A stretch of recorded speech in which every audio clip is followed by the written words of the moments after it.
Hi, everyone. We'll wait a few more minutes. The room will start in around 4 to 5 minutes.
Hi, Enrico. How are you? Hello, good. How are you? I'm good. Thanks. Um, let's maybe wait another minute. I know people are already hmm waiting. Thank you, everyone, for coming. And then I'll introduce you, and then the stage is yours. Yeah, great. Thanks.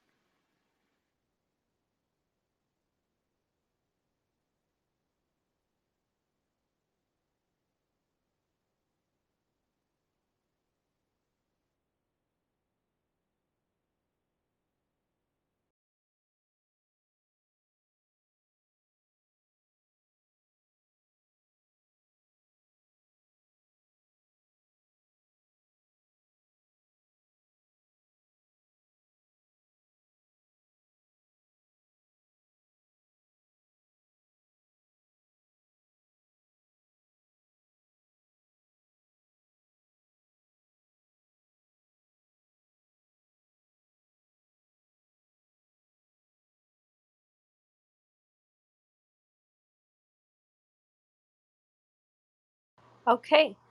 Hi, everyone. Um, Thank you so much for coming. Welcome to the Science Society.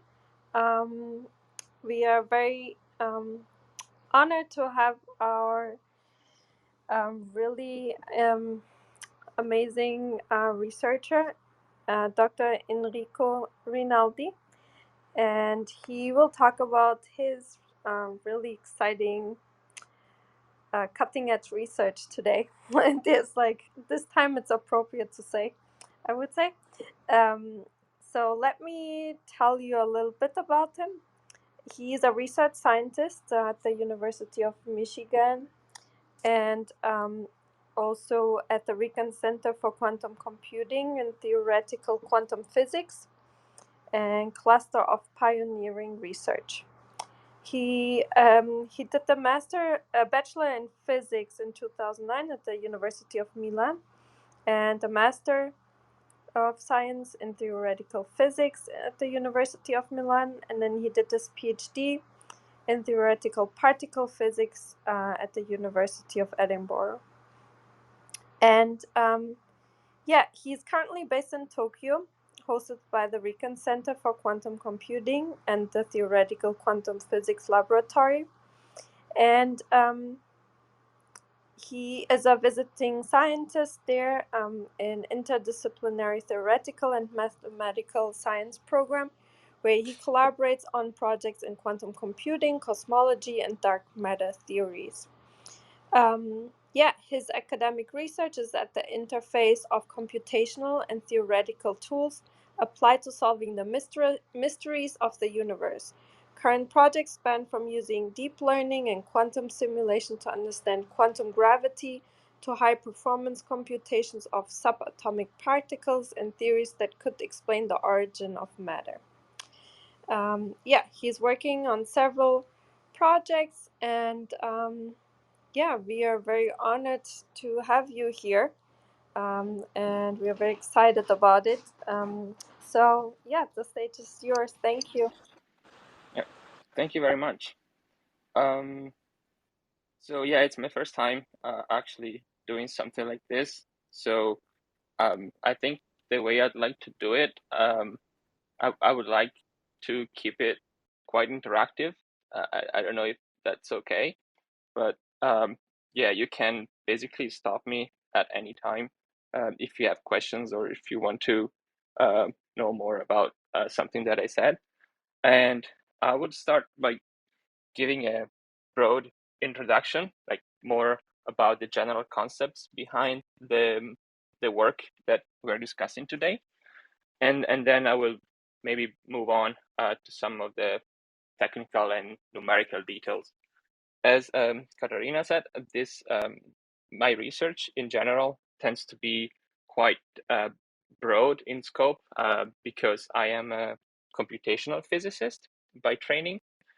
So I use numerical tools both for simulations and for data analysis.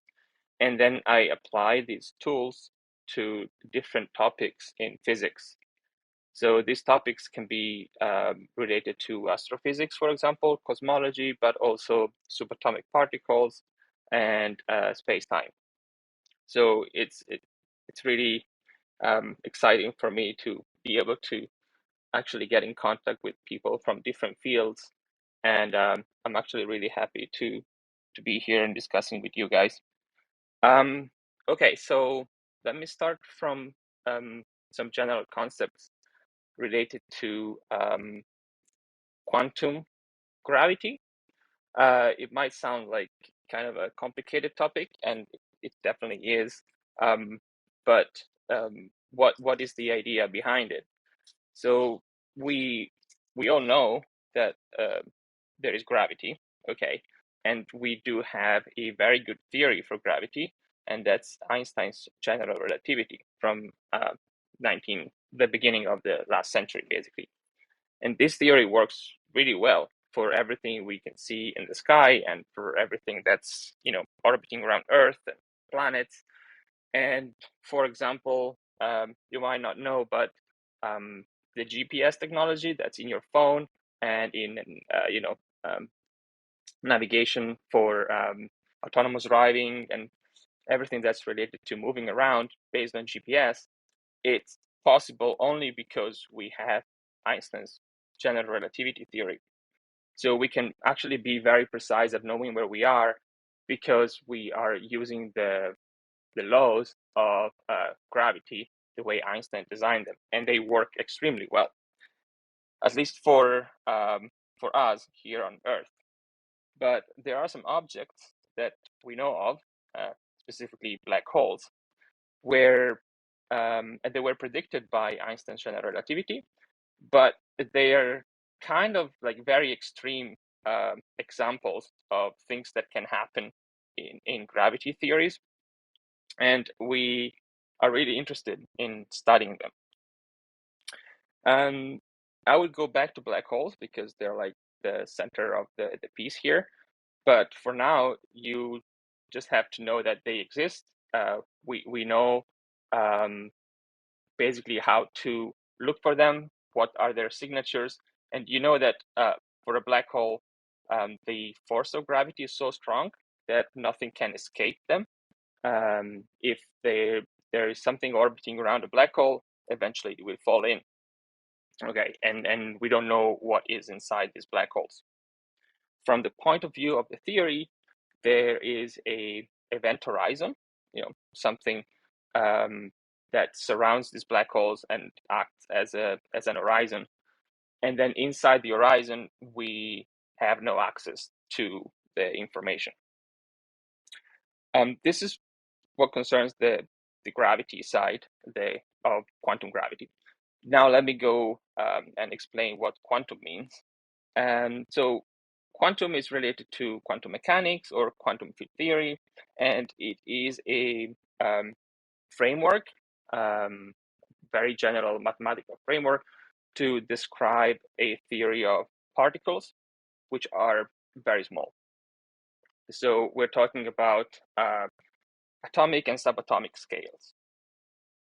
And for this type of particles, we have equations based on quantum mechanics and quantum field theory that are also very precise. They work extremely well, and they are basically underlying the entire description of electronics and computers, and also, of course, basic science like high energy particle physics, accelerators, and stuff like that. And for this topic of quantum field theory and quantum mechanics, you might know about the Higgs boson that was discovered about 10 years ago. That particle was predicted by the theory in 1964, but it was only observed in 2012. So as you can see, there's a lot of work going on here, both on the theoretical side and on the experimental side. Now, this quantum theory has different laws than quantum mechanics. And if we try to include gravity in this quantum theory, we cannot do it. So we can describe the interactions between elementary particles, but we cannot describe the gravitational interactions between these very small particles using the same framework. And then this takes us back to black holes, because if we try to use the rules of quantum mechanics for particles near black holes, where the gravitational force is really strong, we get into some troubles. And this is the famous Hawking's paradox, information loss paradox, or Hawking's radiation. This is probably something you've heard in the news as well. It's related to the fact that the information of particles around a black hole, when it goes into the black hole, may be lost forever, because the black holes, according to Stephen Hawking, evaporate. So at some point, a black hole will disappear. And so the question is, what happens to all the stuff that went inside the black hole? So all the information that went inside the black hole. And the rules of quantum mechanics say that the information is always conserved. It doesn't disappear. It may go somewhere else, but it doesn't disappear. So at first sight, this is a paradox, because Hawking's radiation applied to black holes is saying that the information can actually be lost forever. So the gravitational force around black holes and the laws of quantum mechanics, they don't go hand in hand. There's some problem there that we need to solve. And this is a very exciting research topic. People have been working on this for about 2 or 3 decades, maybe more. And I mean, Einstein, of course, tried to do this, tried to unify the rules of quantum mechanics and his theory of general relativity, but he couldn't do it. And we are still actually working towards it. And we do have some clues on how to do this quantum gravity theory, matching of quantum mechanics and gravity. And all the clues that we have usually come from string theory, and they are always related to black holes, because black holes are a very good, let's say, mental experiment ground, or some sort of place, even though we can only study theoretical laws about them, and we cannot really test in experiments what happens with them. We still use them as a good ground for understanding these very difficult theoretical problems. So this is more or less the stage where my research is entering. And I should say that the work that I've done in the recent paper that we are discussing today is of numerical nature. We try to come up with new numerical tools to study the properties of these black holes and what happens inside them. I think this is probably a good time for questions about the background, because after this, I'd like to maybe be a bit more technical about what these tools are. Yeah, I'd like to ask a question. Yes. Is your line of attack in the fashion of ADS CFT, the anti-de Sitter Yes. conformal theory correspondence? Right. So what the string theory approach to this taught us is that there is a correspondence, or let's say a dictionary, between quantum mechanics or quantum field theories of particles and theories of gravity. So what you mentioned is the ADS CFT correspondence, where ADS is the gravity side. It stands for anti-de Sitter space. And so you have a theory of gravity in anti-de Sitter space. And CFT stands for conformal field theory, which is a theory of fields, or the excitations of the fields, which are the particles. And the correspondence basically that the two sides of this correspondence are equivalent. So in certain limits.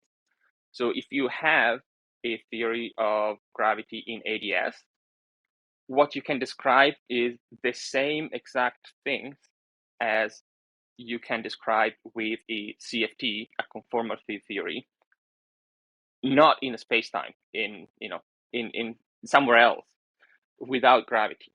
And actually, the interesting thing here is that the two theories actually are in different dimensions. And so ADS can be, for example, in 5 dimensions, and the CFT can be in 4 dimensions. And there usually is always a difference of 1 dimension between the gravity side of this duality and the particle side of this duality. And that is why this duality, in general, goes under the name of the holographic duality. It's holographic in the sense that a hologram can show you something that is three-dimensional, but in reality, the information about this three-dimensional shape is encoded into a surface, which is two-dimensional. So you have a different of one dimension between what you're seeing as a hologram in 3D and what it actually is, the information, which is on a two-dimensional surface. So the line of attack, as you said, is under the umbrella of the holographic duality, as it was originally thought of, and then became ADS-CFT with a very precise correspondence between theories in 1996 by Juan Maldacena, and then became, after that, when a lot of people started working on it, a more general correspondence between gravity theories and gauge theories or field theories. So yes, basically we are trying to use this duality, this dictionary, to study a gravitational problem with a black hole using a particle language, which is what these matrix models that I will describe later are. So these matrix models are particle theories, but we know that the correspondence tells us these particle theories are actually describing the same thing as a gravitational theory, where you have black holes. Yeah, thanks Gotcha. for the question. Actually, I Just, I should have gone into this duality in the introduction. Gotcha. Thank you. may I ask just a quick question, please, about the Yep. scale of the black holes that you are working on? Is it related to like the microscopic black holes in the after the Big Bang, which is like the size of a comet, microscopic black holes? Does it have correspondent to that? Also, about mentioning the Hawking radiations, there is a process like leptogenesis and hydrogenesis that is related to the matter antimatter. Does it account for the type and of the Hawking radiation and the entropy within the black hole itself?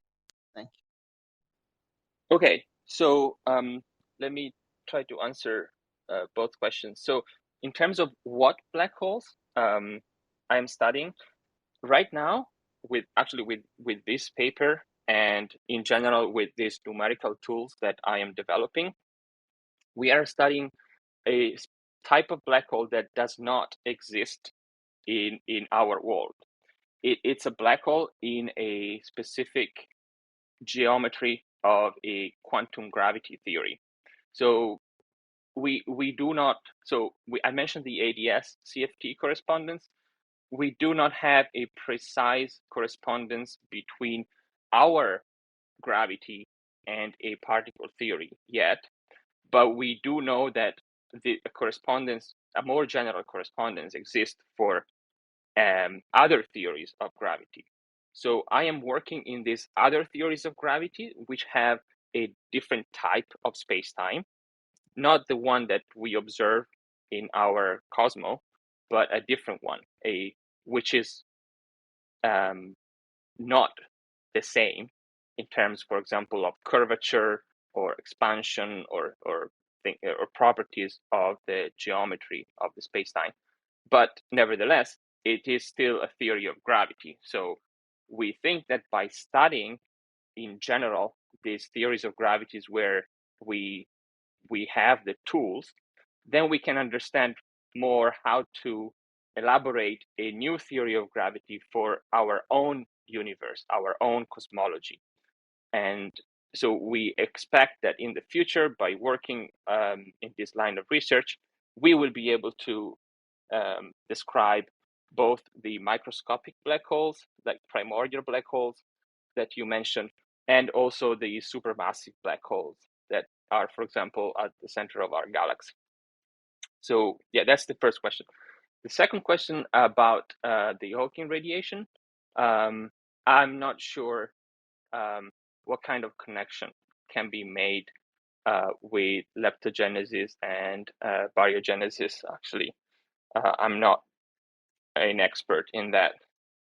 So I don't know if there is a connection between the Hawking's radiation and evaporation of primordial black holes and the origin of the matter-antimatter asymmetry. I'm sorry. I mean, sometimes there is a certain type of particles that they are the same antiparticle at the same time, like Marjana fermions. Yeah. So in the matter of say the particle antiparticle itself gets into a black hole, so what would be the corresponding? It's just like a thought, and what does has to do with the gravity? I mean, like what, like transformation. Uh, translational modification with the simulations that you are making about the event horizon itself. It's just like a thought of mine. I'm sorry if it's far-fetched, but I understand. I don't think though that I can answer that with my research right now. Sorry. thank you so much for your informative answer. Thank Okay. Uh, I also have some questions. Yeah, Mm-hmm. thanks for being here today. Can you just like explain, very generally, uh, what people were trying to, how people, like what approach people try to merge, quantum mechanics and gravity together, and like what were the difficulties, like how did they fail, and then why gravity, emerge, how gravity emerged in string theory. Uh, just if you can explain Yeah. that, in basic term, can you Yeah. add these I think points? Yeah. I can try. Yes. Okay. So you might have heard of string theory as a theory of everything. So when it was first discovered or formulated, people really thought that it would be able to unify all the interactions, all the forces, including gravity. And what string theory does is it's basically saying we don't have, I mean, what we think are particles and what we think is space-time, we don't really work with those elementary degrees of freedom. Everything that we see is actually made of strings, and these strings are these objects, like the strings in your shoes. These are objects that are one dimensional, and they vibrate, and they can be open strings, or they can actually close on themselves. So you can connect the two ends of the string and make a closed string. And these objects vibrate, and each vibration can be interpreted as a different particle that we see in our daily lives. So like electron, photons, protons, all these elementary particles under string theory are actually just vibrations of strings. So the elementary objects in string theory are the strings, and the way they interact with each other, they connect with each other, they create different shapes, and they, for example, are responsible for creating geometries. But string theory is, after it was initially formulated, was studied by a lot of different people. It's one of the biggest research endeavors of our modern times. And by now, we know that there are actually an infinite number of different string theories. And it's really hard to make real predictions for what a string theory will tell us about our world. So it's not useful as a predictive theory of nature, but it's still useful as a way of thinking about hard problems.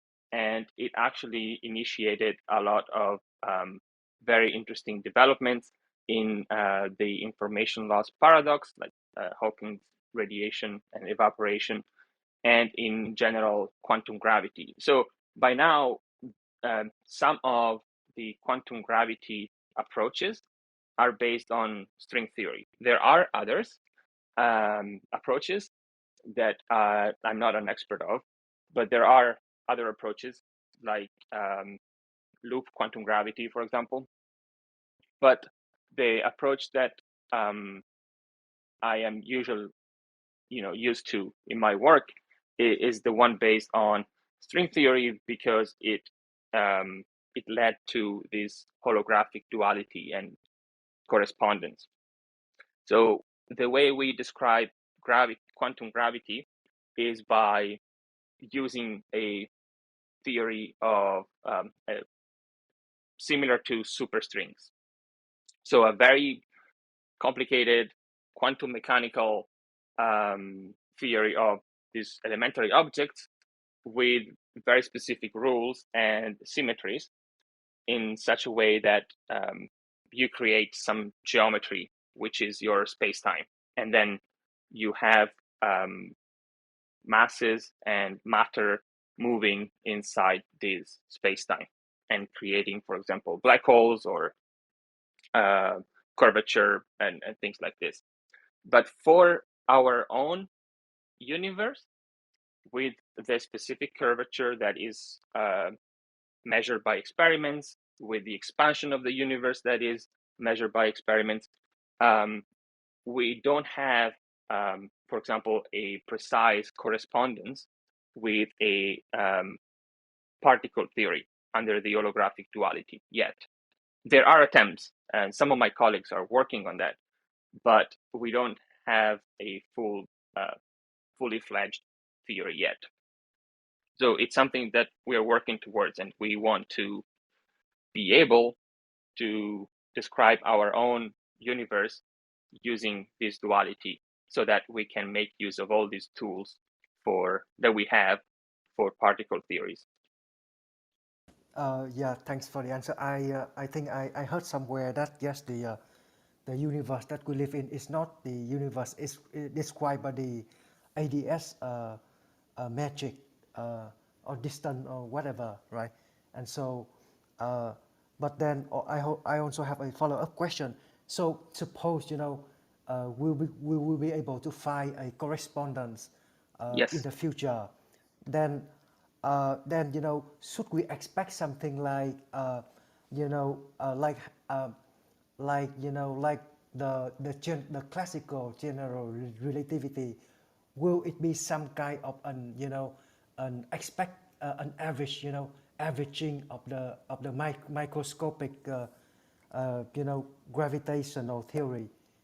I'm asking this because very basically in quantum mechanics, for example, if you take there's a theorem where Newton law emerge as an average of some microscopic law, right? And then also in max, you have the I think the Coulomb law or something like that.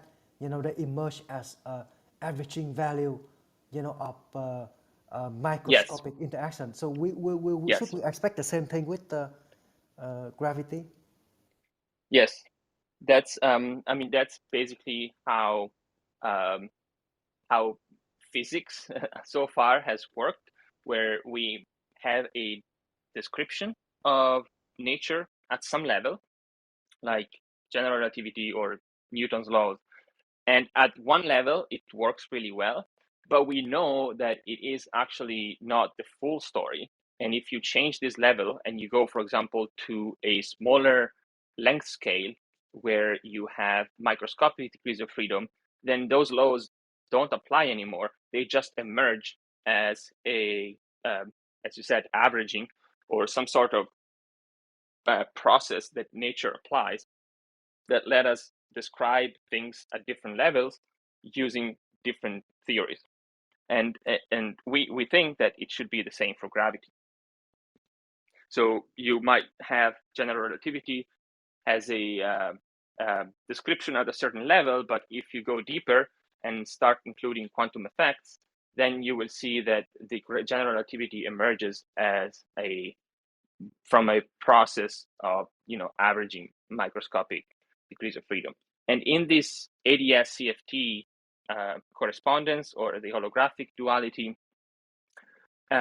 we tend to think that way because we can think that there are microscopic degrees of freedom inside the black hole, for example. And we want to be able to describe the properties of the black hole, like its mass or its area or its charge or temperature, using microscopic properties. So this is why this holographic duality is appealing to a lot of people, including myself, because it lets you see things from two different points of view, and then you can choose which one is more convenient for you to make calculations and predictions. So in my work, we used these matrix models as particle theories that quantum mechanics, so the quantum mechanics side of the duality, not the gravity side, but we use them just so that just because it's more convenient for us to study them with these numerical methods. And when we extract information about this theory, we know that the duality connects the properties that we are calculating to real properties of the gravitational system where you have the black hole. So yeah, I'm actually, I'd like to talk about that now. Thank you. Yeah, please go ahead. Yeah. Yeah. So in Can our, I ask a quick question, yeah, Erico? Yeah. yes, So yes, thanks for giving this lecture on a very deep subject. So from a person who understand, say, second law of thermo, the definition of entropy, and yeah, what is the I understand there's a information that the word comes up a lot at the horizon, gravitational horizon. The what is the Can you using in general terms that explain what is the information that is from in this field that you're dealing with? I read some story like the information seems to be lost or yes, uh, right. So yeah. Can you thank you. I can quickly talk about that. So these information loss business is usually called a paradox, because we cannot explain with the current status of our laws of nature, but we can actually expand these laws of nature. For example, the second law of thermodynamics says that the entropy always increase, and if we look at the evaporation of a black hole, this law seems to be violated, but people have actually generalized this second law of thermodynamics in a way that we know now it can be applied to black holes as well. So the point is not just about the second law of thermodynamics, but it's more about how do we combine the fact that the black hole evaporates with our understanding that the information should be conserved. And this is what is usually referred to as the Page curve in black holes. So the entropy increases as we lose information, but when the black hole evaporates, when we do the calculations the right way, it actually looks like the information was not lost anymore. So somehow the black hole evaporating and the entire environment, the universe around it, or the entire space-time around the black hole, somehow have a mechanism that allows the informations to escape the black hole somehow, we don't know how, and come back to the environment. So even though the black hole evaporates and disappears, somehow in this process, something happens that is able to conserve information and maintain the second law of thermodynamics. This is now subject of a intense research program, and it's related to what I'm doing with matrix models, because we want to be able to use computational tools to understand the states, the microstates of these matrix models, and how they encode information. Because if you think of a black hole as which is a gravitational object, under the light of this holographic duality, then you can equivalently think of this black hole as a collection of particles arranged in a certain way. And if you can compute how these particles are arranged and what happens, for example, when you throw other stuff into the black hole, and how does this microstate adjust, then you might have a way to compute what is the mechanism that allows black holes to exchange information with the environment.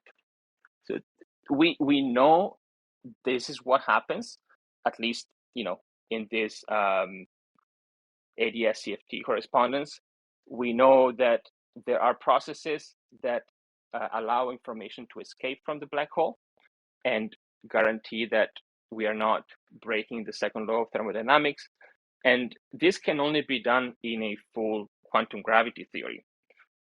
But we still don't know what is the exact form or mechanism that is making the theory behave like that.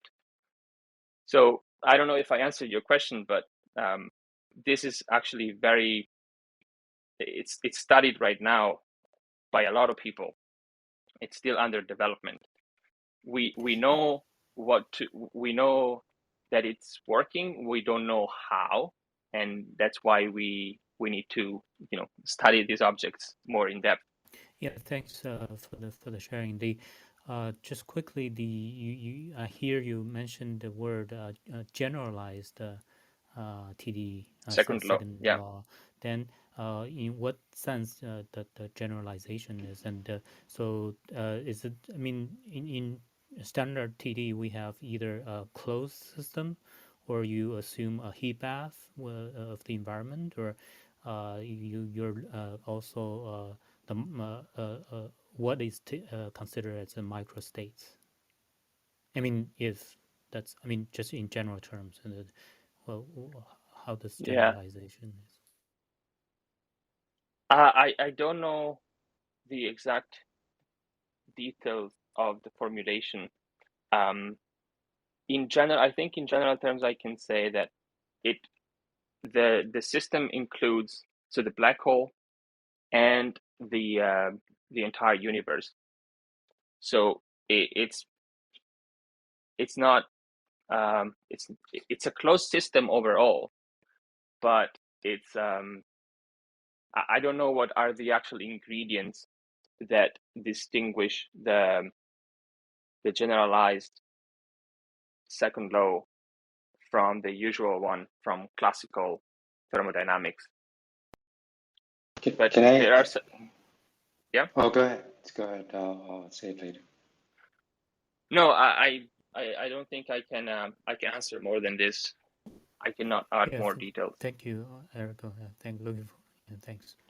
Maybe yeah. I'll just add a bit color to the to Enrico's statement. The information paradox is more about actually about the quantum mechanics rather than the thermodynamics second law, because quantum mechanics, according to quantum mechanics, the time evolution is a unitary operator, so that there's no so the norm is constant over time, and Yep. there's nothing lost. Yeah. So, but but that's in contradiction with the black hole evaporation, and so then that's the contradiction, and I think at least the solution offered by ADS-CFT is that it's the black hole is situated, particle is situated on the boundary of ADS-CFT. And then it is still unitary, and I think, but the details have to be worked out. And Yeah, that's all. this is exactly the interesting part, actually. So when you say bring the term information into quantum mechanics, that's for thermodynamics that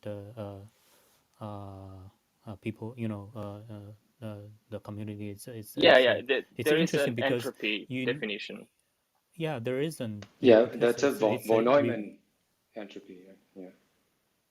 Go ahead. so Sorry. what is the microstate in von Neumann, which I'm not familiar.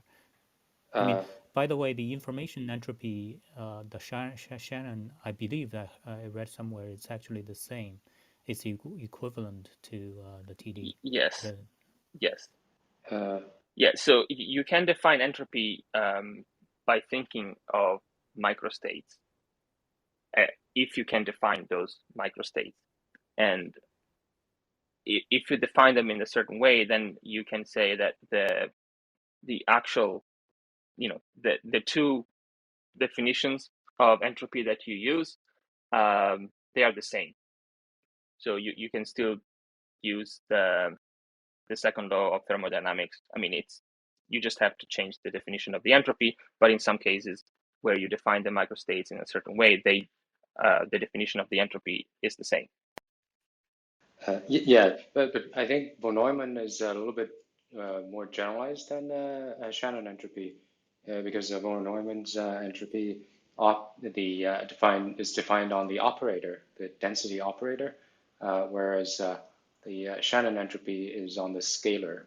So Shannon entropy would be a special case of von Neumann entropy.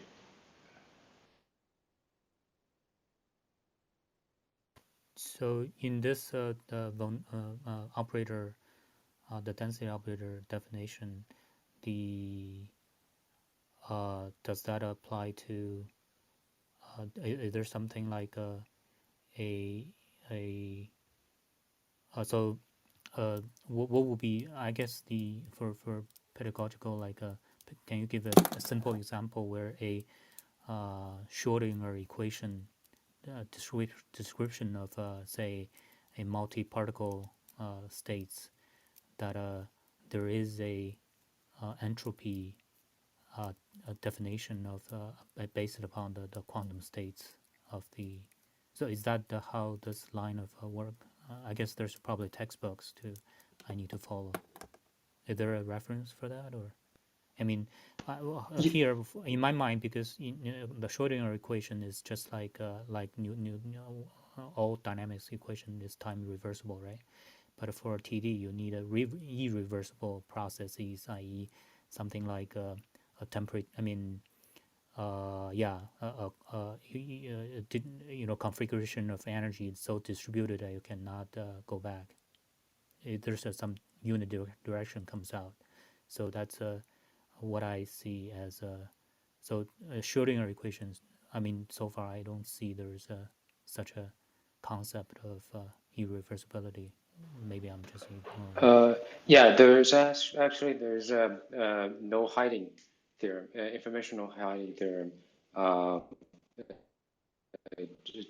talking talking exactly about that. But I guess we can have this discussion later. I think I would suggest that Enrico would continue on Yeah. with Sure. the Yeah. main topic of the Thanks. Yeah. talk. Great, thank you. Thanks, everybody. Yep. Thanks. Okay. So I want to introduce these matrix models, right? I mean, they are in the title of my paper. So what are they, and why do we do what are the simulations that we are doing? So these matrix models are basically a dimensional reduction, which means we have a theory of particles in higher dimensions, and then we collapse most of the dimensions such that the final theory that we end up with is actually a theory of quantum mechanics where there is only time, there is no space, and the degrees of freedom in this theory of quantum mechanics are matrices, and so they're not particles. They're matrices describing fields that existed in the higher dimensional theory that we started with. And this higher dimensional theory, when you start with this higher dimensional theory, you still have in mind this ADS-CFT duality. So you start from a theory that is supersymmetric and that has all the nice properties that you need to work with this duality as far as we know today. And so these properties carry down to this dimensionally reduced theory, which is now quite simpler, at least to attack numerically, because it has a time dimension, and but there is no space, and it has several degrees of freedom, which are the elements of the matrices. So there are several matrices, and the main model that we work with in ADS-CFT has 9 of these matrices. And even though in the paper, for technical reasons and to keep things simpler, we only use 2 matrices. You can have an arbitrary number of matrices. Of course, the theory will still be described in the same way. You just decide how many degrees of freedom you want to include in your description. So if you're working with a, let's say, toy model, like we did in the paper, you can have 2 matrices. And if you want to work with a full theory that people have studied in the context of ADS-CFT, then you would choose a theory with 9 matrices. But the description of the Hamiltonian or the action, the equations of motions of these matrices, they are actually the same in both models. You just change the number of degrees of freedom. So the matrices are the Lie algebra, the generator, infinitesimal Lie algebra generator, right? So these matrices are the scalars that you get from compactifying gauge fields in higher dimensions. And they are in the Lie algebra because they are in the adjoint representation. So that's why they are scalars, but they are matrices. So it's like the dimensional reduction of a gauge field, which is a vector. But if you think of a vector in a high dimensional space and you project this vector down to one dimension, then you only see a point. So you only see a scalar. I mean, that's the idea of the dimensional reduction. So these matrices actually encode all the degrees of freedom of the higher dimensional theory. So everything that was described in space, in higher dimension, is now described in this internal space of the matrices, because now the matrices have many elements inside them. So you can think, for example, of the elements along the diagonal of these matrices. So imagine these matrices being matrices with n rows and n columns, so squared matrices. So now you have n squared elements, and you have you can represent these matrices in your favorite bases, because these matrices are, for example, have a symmetry, and they are special unitary complex matrices.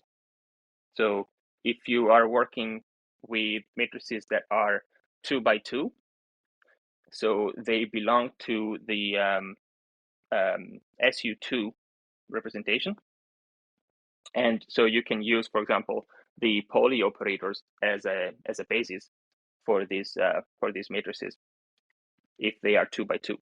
And if you have 3 by 3 matrices belonging to SU3, then you will have 8 generators of the Lie algebra. So this would be like the Gell-Mann matrices and so forth. So when you want to work with the ADS-CFT duality and the so-called BFSS model with 9 matrices, you actually want to have these matrices very large. So this number of rows and columns has to go to very large numbers. In theory, you would go to infinity. Have these matrices be as big as you can, where the number of elements grows to infinity. But for our numerical experiments, we keep them small, because then we can actually compute everything with precision. And so we work with matrices that are 2 by 2 or 3 by 3.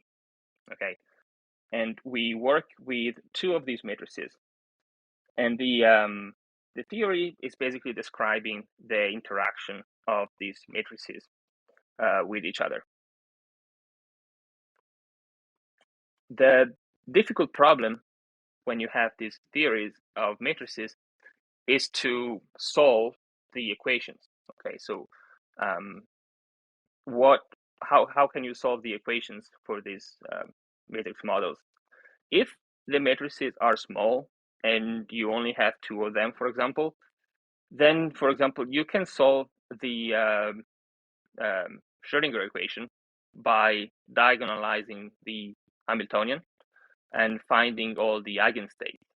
So you can think of this as a normal quantum mechanics problem with a state vector and a matrix representation for your Hamiltonian, and you find the eigen energies and eigenstates in the energy basis belonging to this Hamiltonian inside the Hilbert space of the system. You can do it exactly if your system is small enough that the matrix representation of the Hamiltonian fits in your computer, and you can apply eigenvalue and eigenvector algorithms to this matrix. This clearly becomes unfeasible as the dimension of the Hilbert space grows, and the dimension of the Hilbert space grows like 2 to the n, where n is the number of particles, and so it's an exponential growth. And very soon you will not be able to fit anything, even on the biggest supercomputer in the world. There's just not enough memory available for doing these computations. So we actually want to explore, and that's what we do in the paper, different methods based on quantum computers and on deep learning, where we actually don't use the this matrix representation of the Hamiltonian in full, but we use, for example, a approximation of the wave function, which is given by a quantum circuit on a quantum computer or by a neural network when we use deep learning methods. So the problem that we set up in our paper is to start by extracting the ground state of these matrix models. And basically this amounts to measuring the energy of the lowest energy possible in the system. And it's a good way to start, thinking about the next steps, because if you cannot get even the energy right with these methods, then there is literally no hope to go beyond that. So the first thing you have to do is to at least be able to get the energy correct using these new numerical tools of quantum computers and deep learning. And if you can do that, then you can move to the next steps. Sorry for to interrupt, but like, did you use something like gradient descent to solve the something like for the lowest energy, something like that, for deep in the deep learning method? Wait, okay. So for the deep learning method, we use gradient descent to train the neural network. But it is a it is in when we okay, that's for deep learning. Okay, but for if you don't use deep learning and if you just diagonalize the Hamiltonian and find the lowest energy eigenstate, and for that you can use more efficient methods that are able to solve for eigenvalues. Okay. So, I'm sorry. Yeah. So let me just try to, if I understand things correctly. So you say that you are playing with the problem of measuring the ground state energy, and for that you approach the problem from two different ways. The first is using quantum computing, where you actually do a measurement of the lowest energy state, and then for the I can explain. Yeah, I can explain okay. those two approaches. So, but first, there is what I would call a benchmark. I mean, we need to know what is the exact result. Okay, and the exact result that we can compute for these small matrix problems is coming from a procedure which is the exact diagonalization of the Hamiltonian. So actually take the entire Hamiltonian and find the ground state, the eigenstate with the lowest energy. So this can be done exactly, okay? so I suppose let me make a guess. Are you using, instead of diagonalization, are you using a variational method, say getting the quadratic form, getting the minimization of the quadratic Yeah. form and the variational? So Okay. for the quantum computing and deep learning approaches, yes, we are actually using variational methods. So I can explain that. So right now we have these three methods. So the benchmark is coming from an exact diagonalization method. So there is no approximation. Okay, and that is what we want to be able to reproduce with the other two methods. This will give us a benchmark and say, okay, we know that these methods work if we can reproduce the benchmark values. Okay, if we cannot reproduce the benchmark values, then we know the other algorithms based on quantum computers and deep learning actually have some errors that we need to be able to account for. Okay, so this is the benchmark. The two methods based on quantum computers and deep learning, they are not exact and they use approximations. In particular, they are variational methods. So variational methods basically work by approximating the solution using either a family of functions or, in this case, a quantum circuit parameterized by some rotation gates, or a neural network parameterized by the weights and biases inside the network. And these parameterized functions, just call them functions in general, are a representation, an approximate representation of the full wave function. And then we use a variational method to find the parameters inside these parameterized functions in such a way that the energy of this wave function represented with these specific forms is the lowest. So the lowest energy would correspond to the ground state energy. Okay, so what are the possible outcomes of this variational approach? Well, if your parameterization is good enough, then your exploration of the parameter space will allow you to find an optimal point where the energy of the state is the lowest, and this lowest energy is the same as the exact benchmark one. If that is true, then you know that you have reached exactly the ground state. But a variational method doesn't guarantee that you will reach that point. It only guarantees that you will have a so-called upper bound on the value of the energy. So you will get to the lowest possible energy given your parameterization that you started with.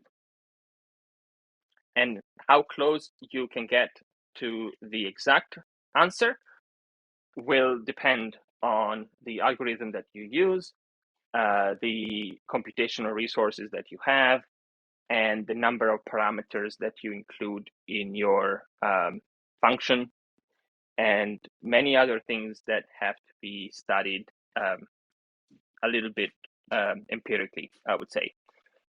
But these methods have been used successfully in many other fields of physics, from quantum chemistry to quantum machine learning. And so we know that there are several algorithms that we can explore.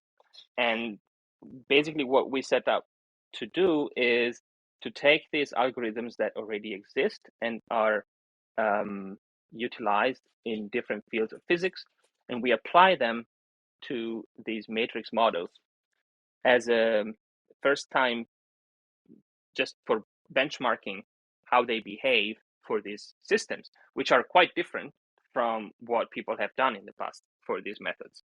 So our is Sure. an exploration of the methods.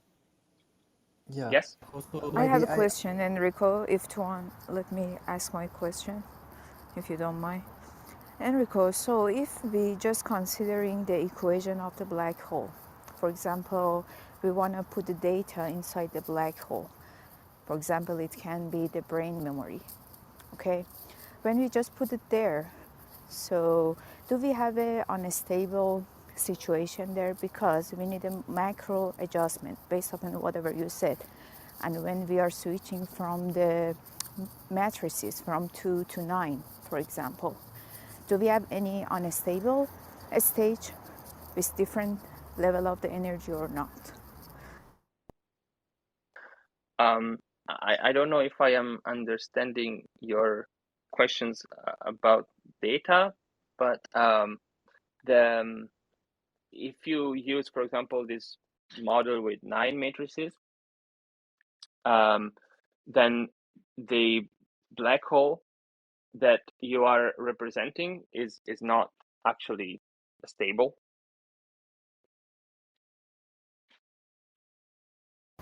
Okay, so its whole even macro adjustment is unstable stage.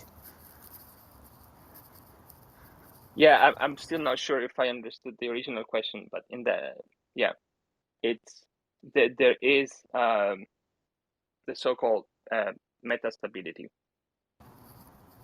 Metastability.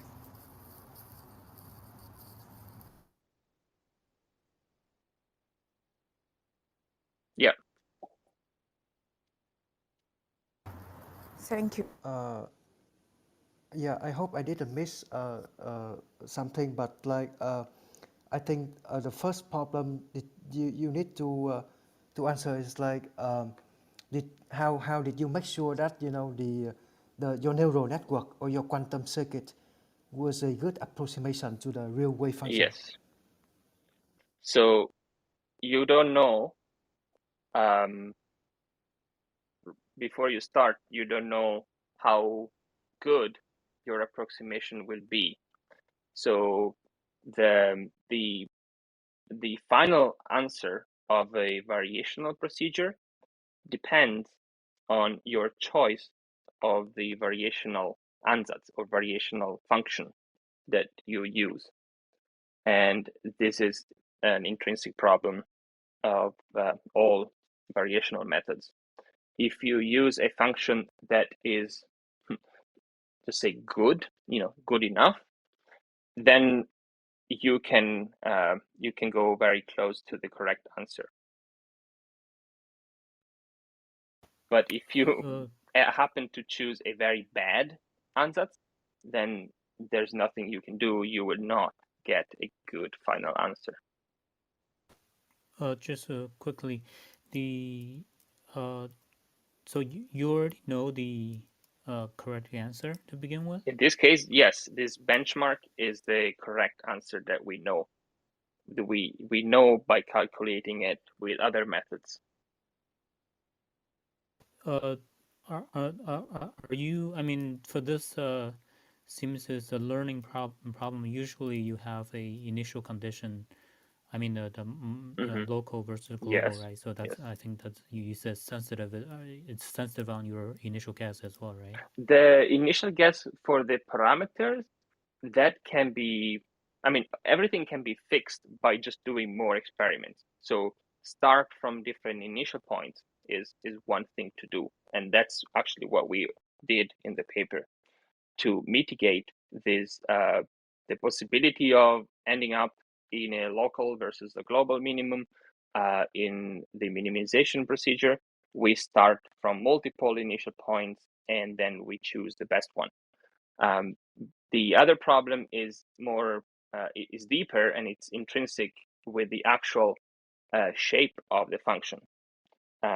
Even if you start from different points, your landscape in parameter space is fixed.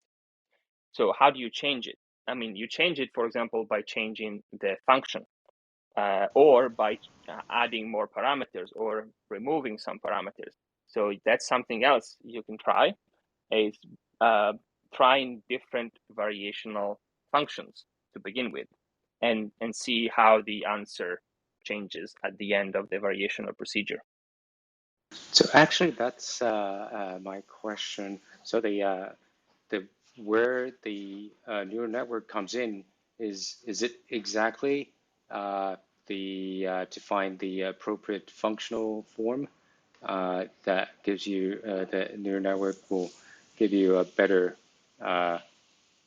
description or approximation of the function form. Is that correct or no? Right. So the neural network is used. So of course you can have many different flavors if you want of neural networks. You can have very deep neural networks. You can increase the number of parameters. You can have different symmetries encoded into the weights of the neural network. So you can make your neural network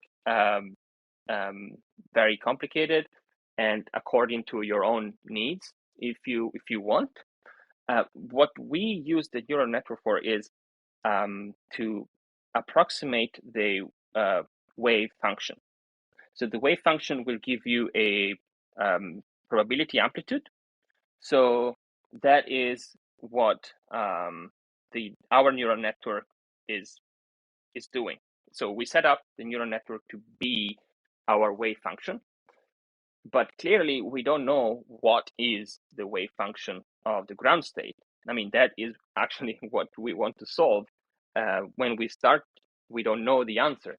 So we don't know how in general, you don't know the answer before you start solving your problem. So we don't know what is the form of the wave function of the ground state. So we just say, okay, we're going to take a general form for this wave function given by a neural network, because a neural network can be thought of as a universal approximator for function. Clearly, the wave function is special. It will have some symmetries. It will have some properties dictated by the system that you're studying.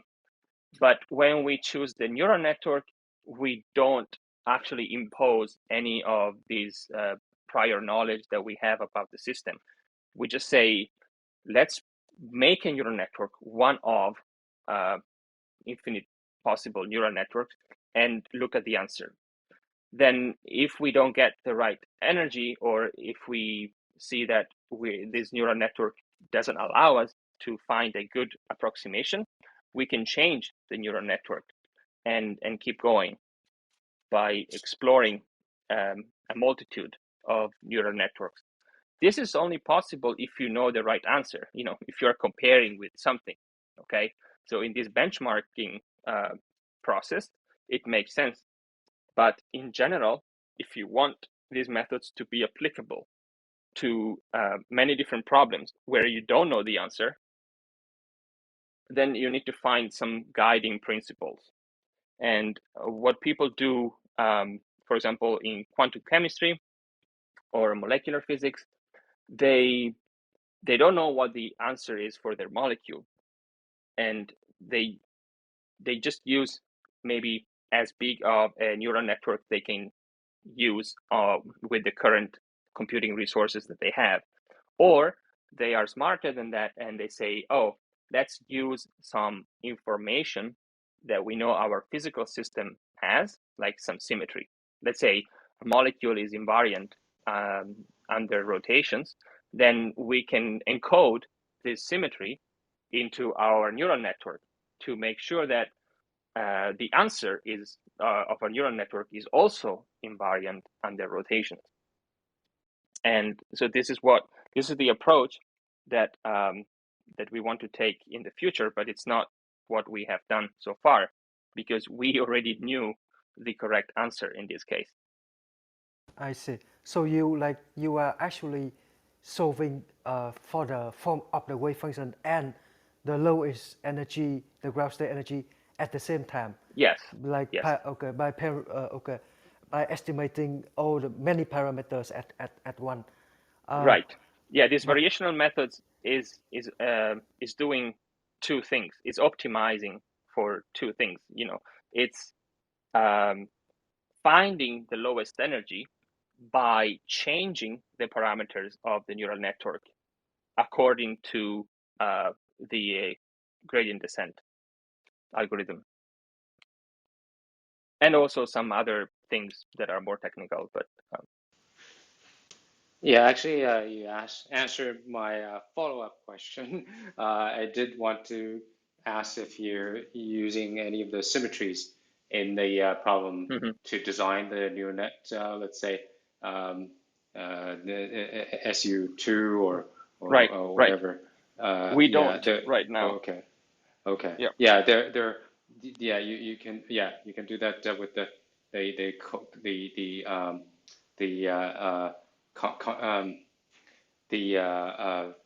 invariance or the there are equivariant or equivariance. equivariant Yes, that's the word convolutional I'm trying networks to or it's graph on the tip of networks. my There's a lot yes.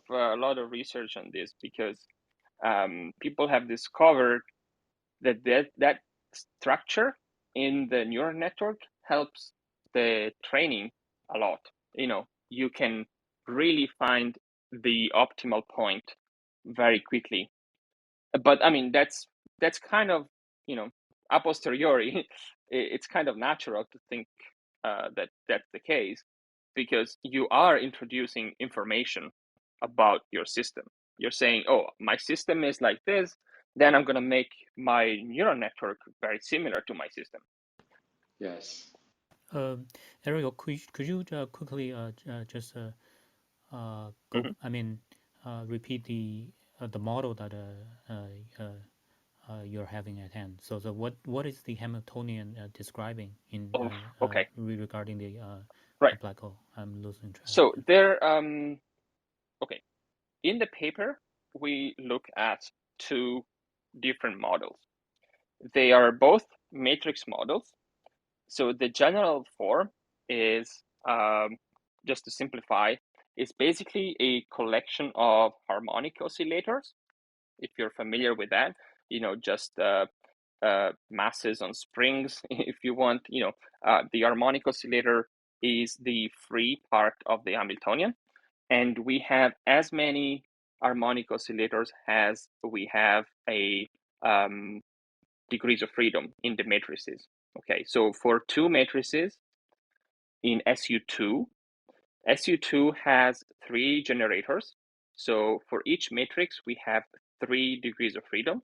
So in total, this is 6 degrees of freedom. So you can think of the free part of the Hamiltonian as the Hamiltonian of 6 harmonic oscillators that are decoupled, so they don't talk to each other. So this is a free theory. Each oscillator just oscillates and has a ground state, and then collectively the ground state will be just the sum of the ground state of all the oscillators. But this is just a free theory, so it's not really interesting. What really gives the energy that connects to the gravitational theory and black hole and so forth is the actual interaction or potential term. And in this case, the potential term has a strength, which is given by the interaction coupling between the different degrees of freedom. And the shape of the potential is some sort of quartic function. Okay, so it has terms that are the fourth power of the individual degrees of freedom. And this is the simplest model that we studied. So you can think of it as a free part, which is harmonic oscillators, plus a potential, which has an interaction strength. And as you turn on this interaction strength, the system becomes more and more strongly coupled, where all the degrees of freedom talk to each other and with many interaction terms. Then we studied another matrix model that is supersymmetric because it doesn't have only scalars or bosons, it also has fermions. And supersymmetry is, we probably know, it's a symmetry between particles of integer spin and particles of half integer spin. So fermions and bosons. And in the second matrix model that we study, we include both types of particles or degrees of freedom. And the interaction term in this theory now also includes the fermion.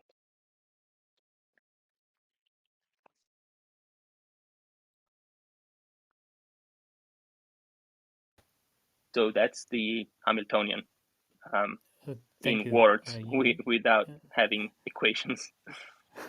Actually, I don't quite get it, but Yeah. thank you. And so just try to to connect back to your introduction.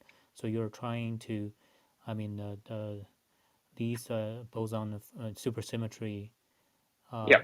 On which side are we? It's on the The particle theory, gravity the side, or it's particle. on Yeah. the field theory? Field theory. Oh, Yeah. field theory side. Yeah. Oh, okay. And how does it connect back to the? You need some kind of dimensional, I mean, changes or something. I mean, this is just so are you talking in particular about the models in the paper or more generally about the ADF CFD? Yeah. To connect back to the earlier Oh, okay, holographic okay. So characters or for that, whatever, which I don't right, actually right. just want to For that connect back connection, to understand your talk. yeah, for that connection, you need a supersymmetric matrix model with 9 of these bosonic matrices and 16 fermionic matrices. So it's a lot of matrices in the end. We only did, 2. So for connecting back to the actual theories relevant for the duality, we would need to scale our methods to many, many more matrices. And that's basically the reason why we are starting small to understand if the methods are good, if they work. And then we also study the scaling of the methods, the numerical methods, with the number of matrices and with the size of the matrices, because we want to understand what is the best way forward to get to these bigger matrix models that we need for gravity. Okay, and we discovered, for example, in the paper that it's easier to scale up the deep learning methods than it is to scale up the quantum computing method. Even though the quantum computing method still has some favorable scaling with the number of qubits, it's still slower than the deep learning method. And that might be just because of the way we implemented the variational functions. But in the future, we want to keep exploring both ways as we move to larger systems, because as you know, quantum computers are becoming bigger and bigger, and also more precise. So we are currently applying our methods on real quantum computers, which have a larger number of qubits than the ones we have used in our paper. So we know that in improvements in these technologies from the hardware point of view, for example, will help our program. I'm curious, actually, the quantum computer you're using, which one is it? Is it the Google quantum Okay, computer, or your so especially designed quantum computer? right, for the paper, we only did a simulation of the quantum hardware, in the sense that we didn't actually go into the cloud and send our algorithm on a real quantum computer, but we used an emulator or simulator of quantum dynamics to emulate the effects of computing things on a real quantum computer. And this was in the paper when we first started. But now we are actually using the actual hardware, and it is the one from IBM. So we are using the IBM Q systems that are available from the cloud. You don't actually have to go to a lab or inside a big fridge. You can just submit your algorithms and your jobs to a quantum hardware by using a cloud system. And yeah, for us, it's IBM.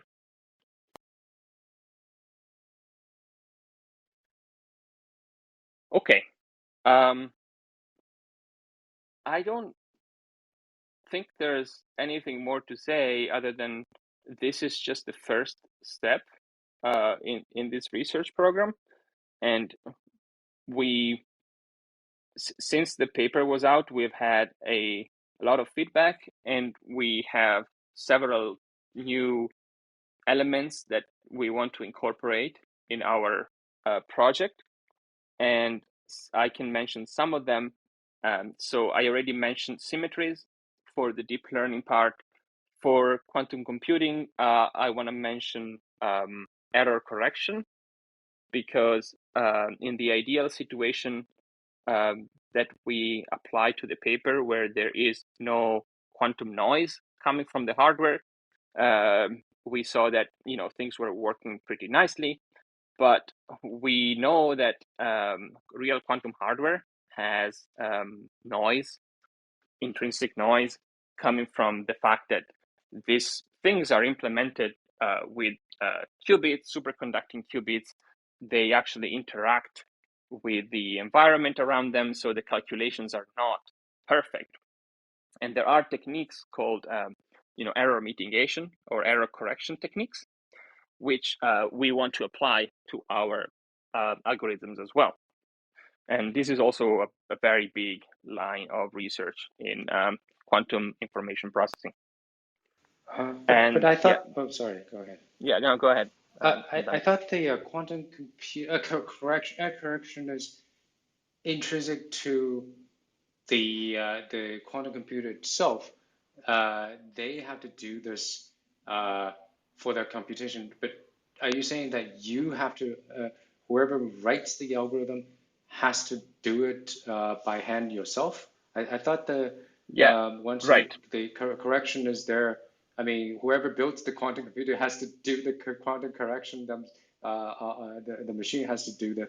It comes with the machine, right? No, The machine, that's yeah, surprising. no, I can explain.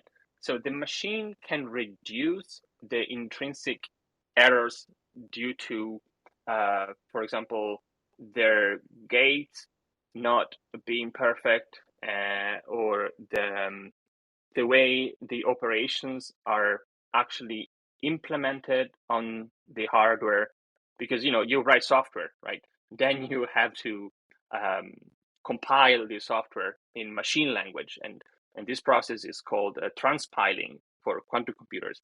And so that aspect is taken by the hardware people and the by, but still, when you do a measurement, you know that your measurement would not be perfect because of all these errors. Even though they can be reduced by the hardware, they're still there. And there are software ways, so some sort of post-processing ways to actually reduce them in the software. But the thing is, I mean, if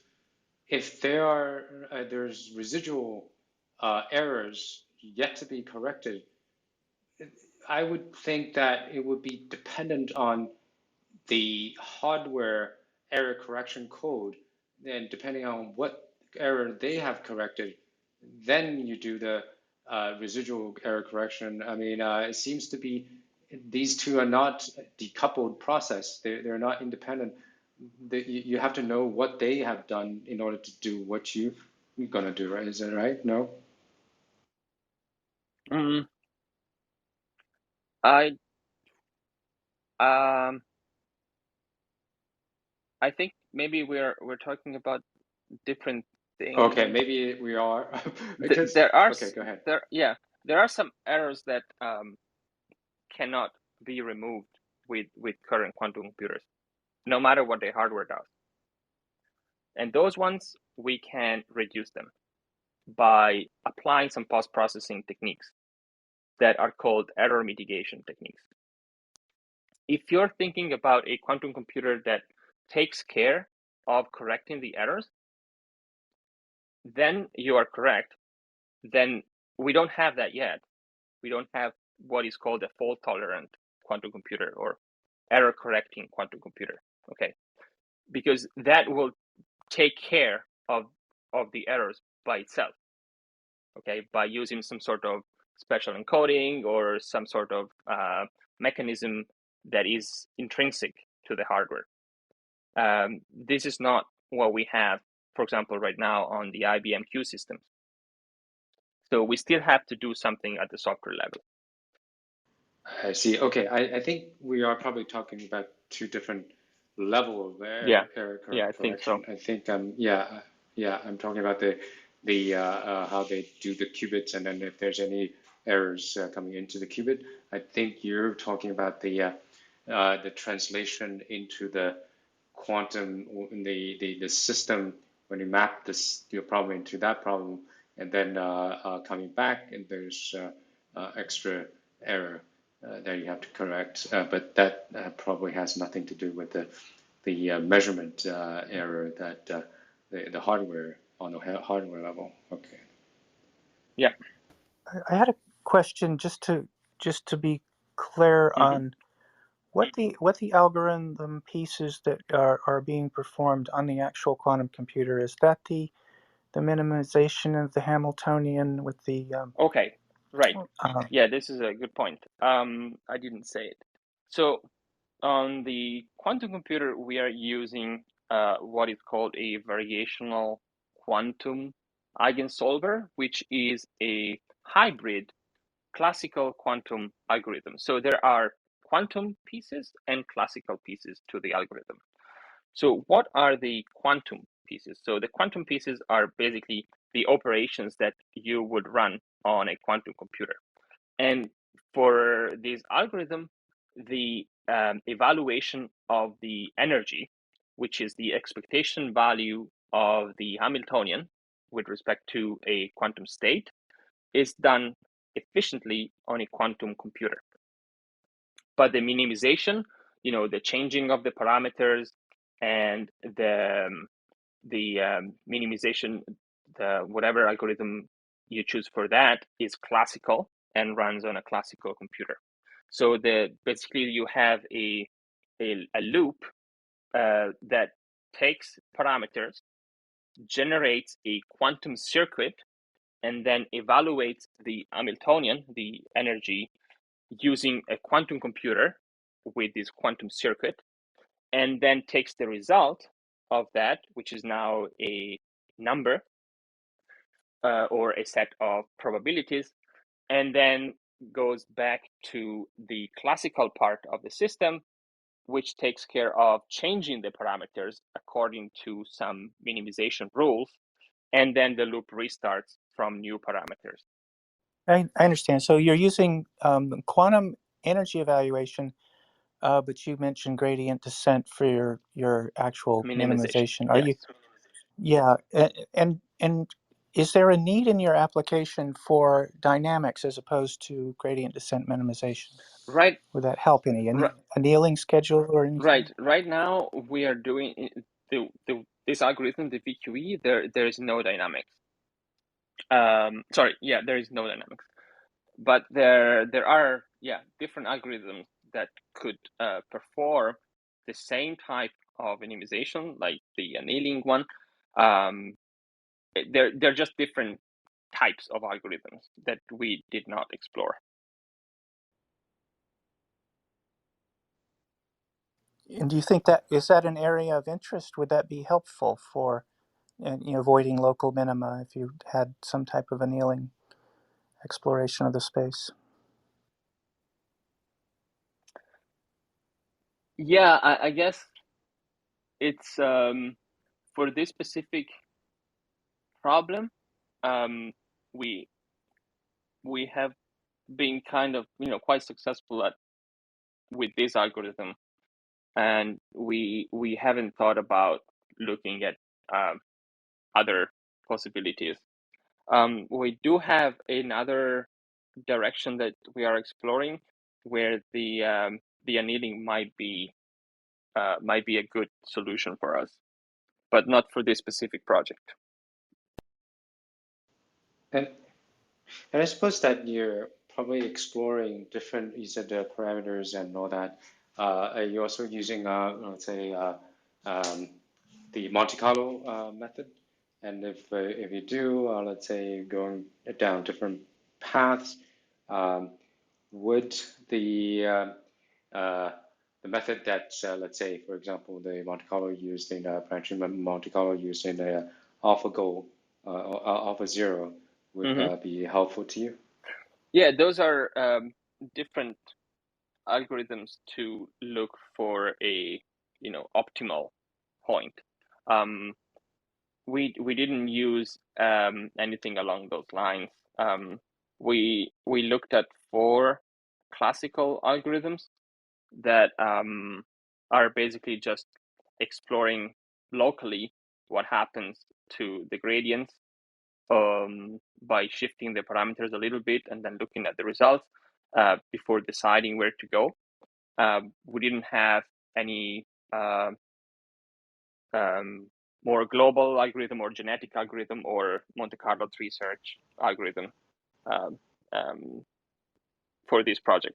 Of course, there are so many different ways of solving an optimization problem that we couldn't look at them all. It's just a choice that we had to make, but they are all they're all possible solutions that one can explore. Yeah, definitely. Given infinite manpower. So I had a question sort of in regards to that. I guess like this is what Hansen and Serena were actually talking about.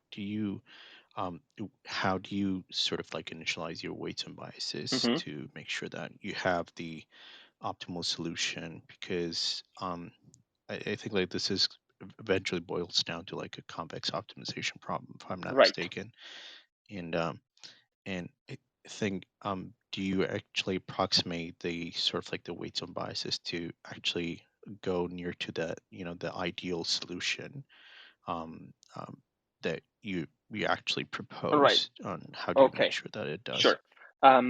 This is instead of thinking about convex optimization, where you know that there is a true minimum, you have to think more in terms of the landscape of a loss function in a neural network problem, where you know things are not convex and the parameter space is very large and very complicated. So there is no guarantee that you will find the optimal minimum. And actually, research in machine learning and deep neural network is showing that you do not really need to find the optimal minimum, because there are many local minima that are still good enough for your problem. And this is true in machine learning when you're trying to solve a classification task or a regression task. In our case, with this variational method, we do want to get as close as possible to the ground state. And so what we do is we try different initial points, and then we look at the ensemble of solutions that we get.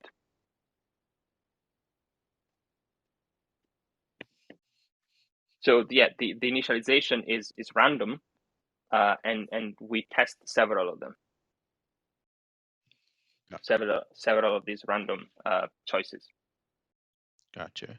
And also, like along the lines of the error correction for quantum computing, I was thinking that, if I'm not mistaken, IBM Q actually provides emulators that you can actually send prior to your simulation. Yes. I mean, like they also provide you this emulator. I thought also, like, the error correction was also involved in the emulator stage, so that it can prepare you for any kind of software level error correction It that you is. might That's encounter. true. Okay.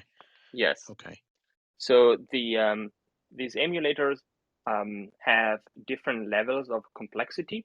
One of them is the one we used in the paper, where there is where everything is ideal. There's no error. So it's basically like saying we have a perfect quantum computer, which is not the case, of course. It's just an emulation of a perfect quantum computer, and that's how we obtain our results. And so we actually do not know what happens when the emulator is not ideal. So that's the next step. So the next step also in the complexity of these emulators is saying that, okay, the ideal part is now somehow disturbed by a noise model. So the noise model is a representation of what a real quantum hardware would look like for IBM, for example. And you can add that on top of the ideal emulator. So that helps you understand what you would be facing if you were using a real quantum hardware, but you're still emulating, okay? And then the final step is, okay, now I don't want to do emulation anymore. I want to do the real quantum computation on real quantum hardware.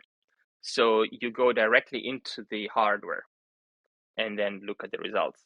So these are the three steps. There's an ideal case, there is the ideal plus noise model step, and then there is the real noisy quantum hardware.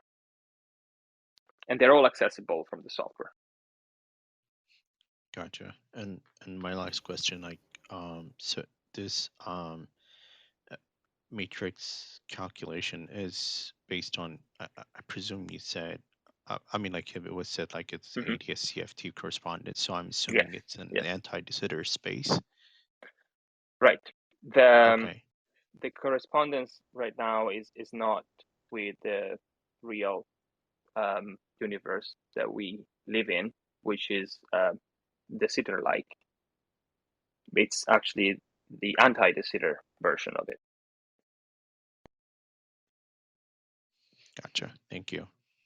You're welcome. I have a very general question. So, like, in situation where we are forced to, use approximation solutions to a problem, then what are we losing? Can you uh, uh, share some thought about that? Thanks. Approximations in regards to what exactly? Like, computing ground state energy, or whatever. So if we don't Yeah. have an exact solution, and we are forced to Mm-hmm. use approximation Mm-hmm. solution, then what Yes. what we will be losing in general? Yeah. Okay. So I mean, we do that all the time in science. We always have some approximation, and we need to find a way to handle these systematic differences by studying, for example, how the answer behaves as a function of changes in our approximations. So one typical example is when you try to do a I don't know, like a climate model, then you are introducing a grid of points in your simulation, because computers handle grid of points, and that's clearly an approximation of the atmosphere. The atmosphere is not a grid of points; it's a continuous space, and these approximations introduce errors, and you have to study how the final answer depends on changes of this grid of points. So in this case, when we are approximating the wave function using quantum circuits or neural networks, we are introducing approximations of the ground state. And these approximations will depend on the type of ground state that we are trying to solve for. And it is not something that you can do much about a priori. And so you would need to test, if you don't know the answer, you would need to test different approximations and see, for example, if there is a systematic trend in one direction or another, or if you can derive rigorous theoretical bounds on your answer and say, oh, I got this answer, and formally, mathematically, I can tell you that the real answer will always be smaller than this, or will always be 50% larger than this. And that will depend on your specific problem. And for this problem that we studied, this is really at the beginning of a research direction, so we don't know very much about this yet. We need more experiments, we need more theory, we need a lot more time to study this system. I see. I think this is related to what you mentioned in the paper about uh, difficulty of evaluating systematic error or something like that, right? Yes. Yeah. Okay.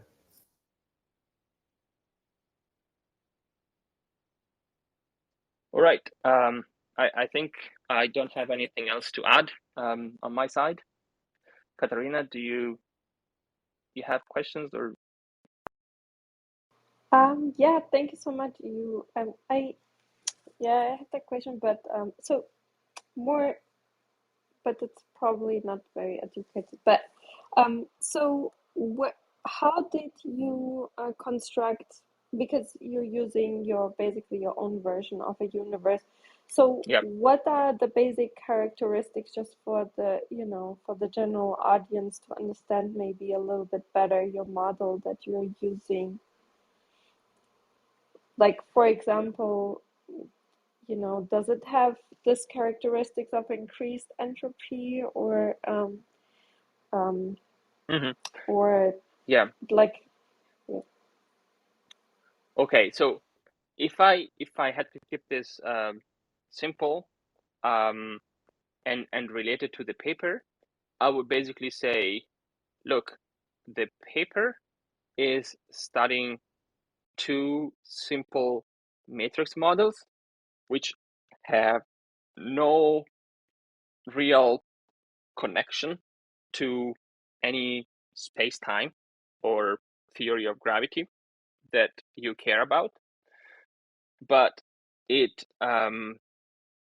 paper basically demonstrates that you can use quantum computing and deep learning efficiently to solve these systems, which means that we now have a path towards exploring bigger systems of matrices that are actually connected to a ADS theory of gravity. And in this special theory of gravity, you actually do have all the nice properties that you want in a physical theory of quantum gravity. I think the main difference between that theory of gravity and our universe is that it's much easier in that theory to define a surface boundary, because in ante de Sitter, the universe has a very clear boundary, which our universe doesn't have. You can still define it in our universe under certain definitions that people have thought of, but in ante de Sitter, it's easier to do. That's why most people work in that space. You still get all the nice properties, and you can still learn a lot about a quantum theory of gravity in general by working in that space. Yeah, interesting. So it's your mouse model of the human brain. It's your universe, basically. Yeah, Yeah. you can say that. Great. Yeah, thank you so much for your time. You were very generous. We are almost going on for 2 hours, so Yeah. we really appreciate it. And please come back anytime if you have like updates or you want to just join our discussion rounds. Please come back, and yeah, I think have a there will few. be updates. Yeah, we are very curious to learn about them, and yeah, thank you so much for coming. It was a pleasure, and yeah, I Thank you think for the everyone enjoyed invitation. it very much. I Yeah, hope I you mean enjoyed it's your very first time on complex. Clubhouse. Yeah. I mean I'm not used to talking this much. So it's kind of demanding Yeah, it is. on my body. Yeah, I I usually just imagine. sit in front of a computer, so just Okay, typing. so you need some diversity in environment, Yeah. novel environment. So Yeah, thanks a lot. yeah, Can I? Yeah, thank I you. empathize with you. Is it okay if I ask a very quick question? Yeah, sure. Thank you. So, I think it took many years before we came to a theory of a photon and a quantization of what the field of a photon's minimum wavelength Yeah. and properties might be. So if you were to guess, theoretically, if you were to quantize gravitational waves, what would you say is, sort of the range of parameters we might be looking at? So I mean, gravitational waves were already predicted by general relativity, and you can think of them as similar to electromagnetic waves. So the classical version of the photon is this electromagnetic wave, and then you can think of the gravitational wave as the classical analog of a graviton, which is the quantum version of the gravitational wave. But I don't know if we don't know exactly what kind of quantum interactions these particles can have, and I don't think I would be able to guess anything other than we are really working using this holographic duality, which is helping a lot in understanding what kind of expressions and parameters and interactions we really can write down on paper for these quantum gravity theories. But right now, there is no single one quantum gravity. There are several attempts at a theory of quantum gravity. And then we are still in the early stages, you know, kind of like just after Newton, people were still trying to grasp their understanding of what the, you know, laws of dynamics were. And now we're like, okay, what are these laws of quantum gravity? It's very exciting, but also kind of, you know, a long process. Thank you. I just wonder if while you're doing most of these calculations, would you assume that the Planck scale is the small? You continue with the same assumptions that you use for electromagnetic waves while dealing with theoretical models of gravitational waves? I think, yeah, the Planck scale will still be our, you know, limit for these theories, and you know, also the uncertainty principle and all that stuff will still be of in effect, let's say, in action in these theories. But personally, I mean, I work more on the particle side of the theory, where I can do the simulations, and in the particle side, you just have quantum mechanics, so it's much simpler for me. Awesome, thank you. And the reason I ask is if, for example, a theoretical gravitron could be smaller than the Planck scale, would you still be able to do similar matrix multiplication related simulations, but only with maybe a revised form of uncertainty principle for a smaller than Planck scale sort of gravitrons? Is that possible with the existing methods? Yeah, I don't think so. No, I think everything as it is formulated right now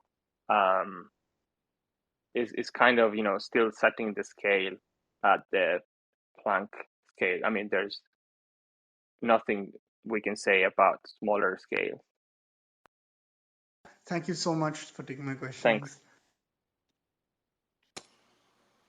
Yeah, thank you, Enrico, and Yeah. enjoy your day. Thank you very much. Yes. I hope, yeah, thank you, and come back anytime. And thank you, everyone in the audience and everyone that asked questions. It was, I think, a great discussion.